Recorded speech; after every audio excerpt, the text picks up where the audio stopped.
అనారోగ్యం, ఉద్యోగం, వ్యాపారం అప్పులతో బాధపడుతున్నారా? వెంటనే జేకేఆర్ గురువు గారికి కాల్ చేసి అపాయింట్మెంట్ తీసుకోండి. నమస్తే, welcome back to Suman TV. ప్రస్తుతం మనతో పాటు ఉన్నారు ఫ్యామిలీ కౌన్సిలర్ రజనీ రమ గారు. నమస్తే మ్యామ్. నమస్తే నవీన. మేడం, ఇప్పుడు అంతా కూడా రన్నింగ్ లైఫ్ అయిపోయింది. భార్య భర్తలు అంటే మనం చాలా వీడియోలో మాట్లాడుకున్నాము, ఇద్దరు జాబ్ చేయడం, పిల్లలు స్కూల్కి వెళ్ళేవాళ్ళు, కాలేజ్కి వెళ్ళేవాళ్ళు, అంటే ఎవరి పని వాళ్ళదంటే మెకానికల్ లైఫ్ అయిపోయింది. మార్నింగ్ బాయ్ చెప్పుకుంటారు, మళ్ళీ సాయంత్రం వచ్చాక హాయ్ చెప్పుకుంటారు. ఇదే లైఫ్ అన్నమాట. కలిసి తినడం, కలిసి కూర్చొని మాట్లాడుకోవడం, కానీ పిల్లలతో కానీ వైఫ్ అండ్ హస్బెండ్ కానీ అసలు టైం లేదు దేనికి. మరి ఒక్కసారి ఈ మెకానికల్ లైఫ్ని మళ్ళీ మ్యాజికల్ లైఫ్గా మార్చుకోవాలి అంటే రజనీ రమ గారు చెప్పే టిప్స్ కానీ సజెషన్స్ కానీ మా వ్యూవర్స్కి ఏమైనా ఉన్నాయా? అదే నేను చెప్పాను, పాత నావెల్స్ తీసి చదవమని చెప్పండి. అంటే అందులో కూడా ఉద్యోగాలు చేసిన స్త్రీల గురించి రాసి ఉన్నారు. పాతకాలం ఒక 40 సంవత్సరాలు 25 సంవత్సరాల క్రితం పుస్తకాలు ఉన్నాయి. అలాంటి పుస్తకాలు ఎప్పుడైనా దొరికితే, ఎప్పుడన్నా కాదు నెట్లో కొట్టినా వస్తాయి. అంటే రైటర్స్ నేమ్స్ తెలియాలి వీళ్ళకి. ఎద్దనపూడి సులోచనారాణి, మాదిరెడ్డి అని ఏవో ఉన్నాయి పేరు, నాకు నిజంగా బాగా తెలీదు. కొన్ని ఉన్నాయి పాతకాలం నాటి నావెల్స్ అంటే వస్తాయి. వచ్చినప్పుడు ఫ్యామిలీకి సంబంధించినవి చదవాలండి, లేదా పాతకాలం సినిమాలు చూడండి. పోనీ ఓల్డ్ బ్లాక్ అండ్ వైట్ సినిమాలు చూస్తే కూడా కుటుంబం ఎలా ఉంటుంది, అందులో వ్యక్తులు పాత్రలు ఎలా ఉన్నాయి, ఎవరితో ఎవరు ఎలా బిహేవ్ చేస్తున్నారు. అంటే గొడవలు ఉన్న ఫ్యామిలీస్ సినిమాలు ఉన్నాయి, గొడవలు లేని సినిమాలు ఉన్నాయి. మంచిని కదా మనం తీసుకోవాలి. ఏమైనా సరే చివరి కంక్లూజన్ అనేది బాగా చూపిస్తారు. సో అలాంటి మూవీస్ చూసినా కూడా వాళ్ళకి అర్థమవుతుంది ఎట్లా బిహేవ్ చేసుకోవాలి మనం అని. అంటే అప్పట్లో కూడా ఉద్యోగాలు చేసేవాళ్ళు ఉన్నారు కదా, మరి అది అప్పుడు వెళ్ళటం రావటం అప్పటికి అది వాళ్ళకి మెకానికల్ లైఫేగా. కానీ మరి ఇప్పుడున్న గొడవలు, డివోర్స్లు మరి అప్పుడు లేవు. మరి అదే కదా పరిష్కారం. అందుకని నేను అవి చూడమంటున్నాను, చదవమంటున్నాను. అలా కనుక చూసి చదివినట్టయితే వీళ్ళకి అర్థమవుతుంది. చక్కగా టైంకి లేచేవారు, పిల్లలకి అన్ని చూసుకునేవారు, భర్తకి మరి ఆ రోజుల్లో భర్తలు పనులు కూడా చేసేవారు కాదు, అన్నీ ఆవిడే. అంతవరకు ఎందుకు, మొన్న ఈ మధ్య 20 ఏళ్ళు అయిందా పెళ్లి పుస్తకం అని ఒకటి వచ్చింది, దివ్యవాణి ఆమెను ఎవరో ఉన్నారు, దివ్యవాణి. అందులో అందులో చూపిస్తాడు చూడండి, ఆమె పొద్దున్నే లేచి పాపం అన్నీ చేస్తూ ఉంటుంది. అంటే గీజర్లు, గ్యాస్ స్టవ్ మీద వాటర్ కాయటం అలా కాకుండా బాయిలర్స్, వాటర్ బాయిలర్ బొగ్గులు కొట్టడము, అందులో వేయడం, నీళ్లు కాయటము, తర్వాత పొద్దుటే తను లేచి స్నానం చేసి తులసి కోట దగ్గర పూజ చేయడం, అసలు A to Z భలే చూపించాడు. మార్నింగ్ సెక్షన్ మొత్తం చాలా బాగా చూపించాడు. కరెక్ట్గా అలాగే ఉండేదండి. మా చిన్నతనంలో మా అమ్మగారు కూడా అలాగే ఉండేవారు.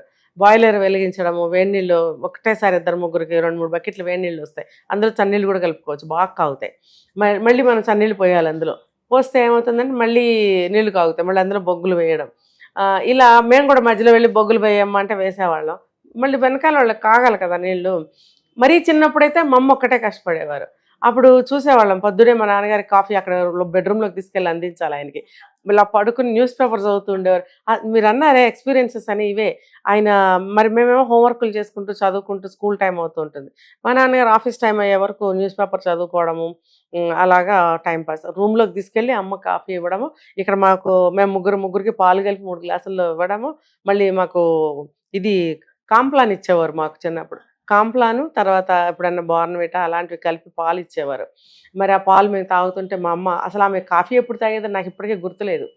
ఆమె ఏం తాగేవారు నాకు తెలీదు. ఎప్పుడు ఇలా రన్నింగ్ అలాగా తిరుగుతూ పని చేస్తూనే ఉండేవారు. మేము చదువుకోవాలి, హోంవర్క్ చేసి చదువు అనేవారు, లేవనిచ్చేవారు కాదు.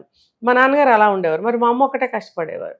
అంటే జాబ్ చేయకపోయినా చేసిన స్త్రీలు కూడా అలాగే బాధపడ్డారు. అలాగే పెళ్లి పుస్తకం అనే సినిమాలో కూడా మొత్తం చూపించారు.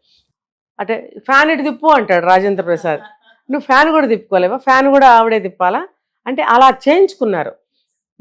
ఉద్యోగం చేస్తూ కూడా అంత బిజీలో ఉండి కూడా పొద్దున ఇవన్నీ చేసుకుని గబగబా బాక్స్లో ఇంత అన్నం కలిపేసుకుని వెళ్తూ 2 గుక్కలు కాఫీ తాగి మళ్ళీ అక్కడ పెట్టి ఇటు వెళ్ళి ఏదో పని చేసి వచ్చి మళ్ళీ కొంచెం కాఫీ 2 గుక్కలు తాగి అయ్యో కాఫీ చల్లారిపోయింది అనుకుంటూనే తాగి అలాగే ఆఫీస్కి వెళ్ళిపోతారు. మరి ఎంత మెకానికల్ లైఫ్ అయినా ఆ అడ్జస్ట్మెంట్లో ఉంది. అంటే ఇప్పుడు కూడా మేము అలాగే చావాలా అని అడుగుతారేమో అని నేను అనటం లేదు. ఇప్పుడు చావాలా అనే ప్రశ్న మీకు రాకముందే మీ భర్తలు మీరు చేస్తున్నారు. ఇంకా మీకు అమ్మలు వాళ్ళ ఇళ్లలో ఉంటే వాళ్ళే మీకు అన్నీ చేస్తున్నారు. కొంతమంది మేడం ఇప్పుడున్న జనరేషన్ గురించి మాట్లాడుకుంటే ఈ రన్నింగ్ లైఫ్ లో వాళ్ళకి తెలియట్లేదు ఎలా, అసలు వాళ్ళ పనులు వాళ్ళు చేసుకోవటం, కష్టపడటం అసలు రావట్లేదు, చెయ్యట్లేదు. ఎందుకు చేయాలి? మా అమ్మ చేస్తుంది, మా అమ్మ చేయాలి.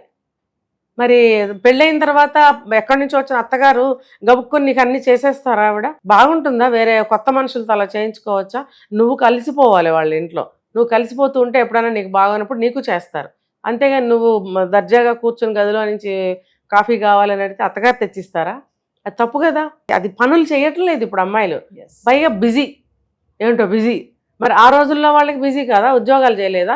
ఇంకా జీతం అంతా తీసుకొచ్చి భర్త చేతిలో పెట్టాలి. ఇప్పుడు నీది నీది, నాది నాకు.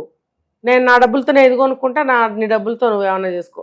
లేకపోతే నా డబ్బులతో నేను ఇష్టం వచ్చినట్టు ఉంటాను, నీ డబ్బులు నాకు లెక్కలు చెప్పాలి. ఇదేగా ఇప్పుడు నడుస్తుంది. మరి అందువల్లనే పనులు నేర్చుకోక కాదు, నేర్చుకోలేక కాదు, నేర్చుకోరు, వచ్చినా చేయరు. వారానికి ఒకసారి వంట చేస్తే గ్రేట్ అనమాట. పైగా బిజీ లైఫ్ అంటారు. అదంతా తొక్కండి, ఏమీ లేదు. వీళ్ళకి ఒళ్ళు ఉంచితే అన్నీ వస్తాయి. 25 ఏళ్ళు 30 ఏళ్ళు ఉన్నప్పుడు ఏ పని చేయలేరా? అన్నీ వచ్చు, నేర్చుకోరు అంతే. చేసేవాళ్ళు ఉన్నారు కదా, అమ్మలు అత్తలను కూడా బానిసలను చేస్తున్నారు కదా. ఆ తల్లికి ఒక విలువ లేదు, తండ్రికి ఒక విలువ లేదు, అత్తగారికి ఒక విలువ లేదు. అందరూ కలిసి వీళ్ళకి చేస్తూ ఉండాలి. వీళ్ళేంటో పెద్ద ఓడబొడిచి మళ్ళీ ఆ జీతాలన్నీ పట్టుకొచ్చి తల్లికి ఇస్తారా, అత్తగారికి ఇస్తారా? ఇంకేమన్నా తల్లికి ఏమన్నా కొంచెం ఇస్తారా, అత్తగారికి ఏమన్నా ఇస్తారా? మరి అలాంటప్పుడు మీ మెకానికల్ లైఫ్ అయినా మీది ఇంకో లైఫ్ అయినా మీరే భరించండి. ఎవరు వచ్చి చేస్తారు? మీరు చేసుకోవాల్సిందే, పిల్లల్ని పెంచుకోవాల్సిందే. కాకపోతే భర్తల సహాయం ఉంది మీకు, ఇద్దరు కలిసి పెంచుకోండి. మీ టైంని మీకు మిగుల్చుకునే టాలెంట్స్ మీకు ఉండాలి. పిల్లల టైం పిల్లలకి ఇవ్వాలి, మీ టైం మీకు ఇచ్చుకోవాలి.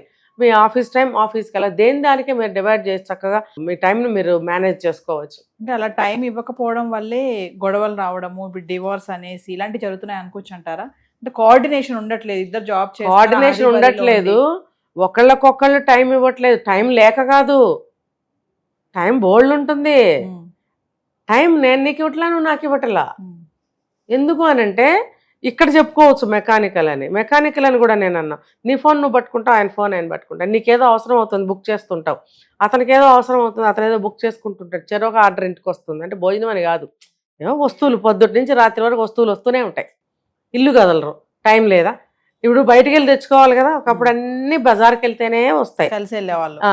లిస్ట్ రాసుకుని వెళ్ళాలి. మళ్ళీ మాటికి వెళ్ళాలంటే ఇప్పుడులాగా షాపులన్నీ ఎక్కడ పడితే అక్కడ లేవు, ఎక్కడికో చోటకి వెళ్ళాలి. మరి అలాంటప్పుడు అన్నీ ఒకసారి తెచ్చుకుంటావు. ఇప్పుడేంటి, ఇంట్లో కూర్చొని నువ్వు గడిగడికి ఒకటి తెప్పించుకుంటావు. నీకు టైం లేదా? అంత టైం నీదే కదా. కొన్ని గంటలు నువ్వు ఆఫీస్లో ఉద్యోగం చేస్తావు. కోవిడ్ వచ్చిన దగ్గర నుంచి వర్క్ ఫ్రమ్ హోమ్ చాలామందికి ఎక్కువ శాతం ఇంట్లోనే వర్క్ చేస్తున్నారు. టైం లేదు. నువ్వు నిండుగా బట్టలు వేసుకుంటేనన్నా ఒక 5 నిమిషాలు టైం పడుతుంది. నువ్వు నిండుగా బట్టలు కూడా వేసుకోవే, నీకు ఆ టైం కూడా మిగులుతుంది కదా. నువ్వు జుట్టు కట్టుకోవు, దానికన్నా ఒక 5 నిమిషాలు పడుతుంది. 5 నిమిషాలు కూడా మిగులుతుందిగా. నువ్వు జుట్టు దూకోవు, ఒళ్ళంతా బట్టలు వేసుకోవు, వంట చెయ్యవు, బయటికి వెళ్ళి ఒక వస్తువు తెచ్చుకోవు. మరి నీకు టైం ఎందుకు లేదు? మొత్తం టైం నీకే ఉంది. నువ్వు జాబ్ చేసిన టైం మాత్రం నీది కాదు, మిగతా టైం అంతా నీదే. నువ్వు ఎవరితోనూ కలవు, ఎవరితోనూ మాట్లాడు, ఇంటికి ఎవరిని రానివ్వు. అమ్మో ఉద్యోగం చేస్తారని వాళ్ళు రారు. మరి మొత్తం టైం నీది కాదా? అంటే దాని అర్థం ఏంటి? నువ్వు చెయ్యవు అంతే. Thank you.